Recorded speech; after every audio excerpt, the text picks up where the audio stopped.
നമസ്കാരം. വീഡിയോ കാണുന്ന എല്ലാ കൂട്ടുകാർക്കും സ്പെസിയ ഡയറിയിലേക്ക് സ്വാഗതം. ഇന്നത്തെ റെസിപ്പി ആരും കൊതിക്കുന്ന വാഴയിലയിൽ വേറിട്ട രുചിയായ ചിക്കൻ നിർവാണ. നേരെ നമുക്ക് വീഡിയോ കാണാം. ചിക്കൻ മാരിനേറ്റ് ചെയ്യുന്നതിന് വേണ്ടിയിട്ട് 2 ടേബിൾ സ്പൂണ് ഇഞ്ചി വെളുത്തുള്ളി പേസ്റ്റ്, 1/4 ടീസ്പൂൺ മഞ്ഞൾപ്പൊടി, 1 ടീസ്പൂൺ കുരുമുളക് പൊടി, 1 ടേബിൾ സ്പൂൺ മുളക് പൊടി, പാകത്തിനുള്ള ഉപ്പും ചേർത്ത് നല്ലപോലെ മിക്സ് ചെയ്തെടുക്കുക. കഴുകി വൃത്തിയാക്കിയെടുത്ത ചിക്കൻ ഇതിലേക്ക് ഇട്ട് നമുക്ക് മാരിനേറ്റ് ചെയ്യാം. ഞാനിവിടെ 500 ഗ്രാം ചിക്കൻ വലിയ കഷ്ണങ്ങളായിട്ടാണ് കട്ട് ചെയ്തെടുത്തിട്ടുള്ളത്. മസാല തേച്ച് പിടിപ്പിച്ചതിന് ശേഷം 10 മിനിറ്റ് മാറ്റി വെക്കാം.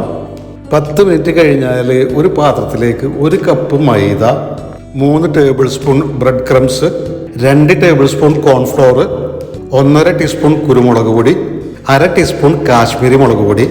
ഇനി നമുക്കിതിലേക്ക് ആവശ്യത്തിനുള്ള ഉപ്പും ചേർത്തതിന് ശേഷം നല്ലപോലെ മിക്സ് ചെയ്തെടുക്കുക. ഇനി മാരിനേറ്റ് ചെയ്ത് വെച്ചിരിക്കുന്ന ചിക്കൻ ഇതിലേക്ക് ഇട്ടിട്ട് നല്ലപോലെ കോട്ട് ചെയ്തെടുക്കണം. കോട്ട് ചെയ്തെടുത്ത ചിക്കൻ നല്ലപോലെ കുടഞ്ഞതിന് ശേഷം വേറൊരു പാത്രത്തിലേക്ക് മാറ്റി വെക്കുക. ചിക്കൻ വറുത്തെടുക്കുന്നതിന് വേണ്ടിയിട്ട് ഒരു പാനിലേക്ക് ആവശ്യത്തിനുള്ള എണ്ണ ഒഴിക്കുക. ചിക്കൻ നമുക്ക് ഡീപ്പ് ഫ്രൈ ആണ് ചെയ്യേണ്ടത്. ഹൈ ഫ്ലെയിമിൽ വെച്ചിട്ട് എണ്ണ ചൂടാക്കി എടുക്കുക. എണ്ണ ചൂടായി കഴിഞ്ഞാൽ മീഡിയം ഫ്ലെയിമിലേക്ക് മാറ്റിയതിന് ശേഷം ചിക്കൻ ഇതിലേക്ക് ഇട്ടിട്ട് വറുത്തെടുക്കണം.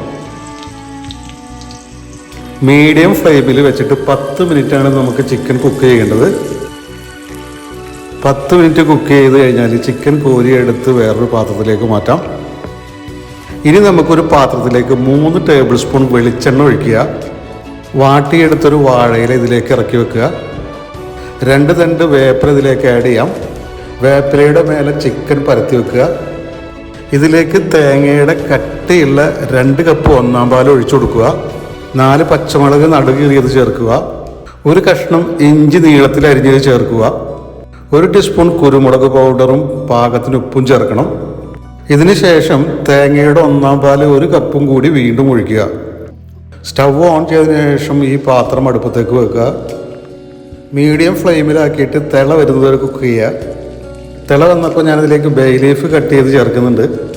ഈ സമയത്ത് ഉപ്പ് ആവശ്യമുണ്ടെങ്കിൽ ചേർത്ത് കൊടുക്കുക. 1 ടേബിൾ സ്പൂൺ വെളിച്ചെണ്ണ തൂവി കൊടുത്തതിന് ശേഷം വീണ്ടും കുക്ക് ചെയ്യാം. തേങ്ങാപ്പാൽ കുറുകി എണ്ണ മുകളിൽ തെളിഞ്ഞു വരുന്നത് വരെയാണ് കുക്ക് ചെയ്യേണ്ടത്. ഇപ്പോൾ തേങ്ങാപ്പാൽ കുറുകി എണ്ണ മുകളിൽ തെളിഞ്ഞു വന്നിട്ടുണ്ട്. അപ്പോൾ നമുക്ക് സ്റ്റവ് ഓഫ് ചെയ്യാം. അൺഡിഫൈൻഡ് ചിക്കൻ നിർവാണ തയ്യാറായി കഴിഞ്ഞു. സെർവിങ് പ്ലേറ്റിലേക്ക് മാറ്റിയിട്ട് ഇതൊന്ന് ഗാർണിഷ് ചെയ്തെടുക്കാം. തേങ്ങാക്കൊത്ത്, അണ്ടിപ്പരിപ്പ്, ഉള്ളി അരിഞ്ഞതും കൂടി വറുത്തെടുത്ത് ഗാർണിഷ് ചെയ്യാം.